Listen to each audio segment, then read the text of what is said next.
Panginoon, hinahanap ko ang iyong direksyon at karunungan habang gumagawa ako ng mahalagang desisyon sa aking buhay. Tulungan mo akong umunawa at magtiwala sa iyong pamumuno sa buhay ko.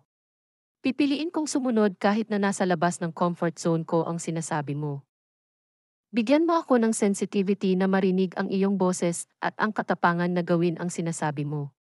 Kahit na hindi ko laging naiintindihan ang iyong mga pamamaraan, pipiliin kong magtiwala sa iyong mga paraan.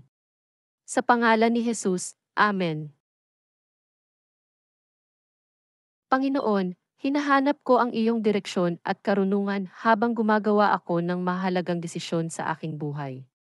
Tulungan mo akong umunawa at magtiwala sa iyong pamumuno sa buhay ko. Pipiliin kong sumunod kahit na nasa labas ng comfort zone ko ang sinasabi mo. Bigyan mo ako ng sensitivity na marinig ang iyong boses at ang katapangan na gawin ang sinasabi mo. Kahit na hindi ko laging naiintindihan ang iyong mga pamamaraan, pipiliin kong magtiwala sa iyong mga paraan. Sa pangalan ni Jesus, Amen.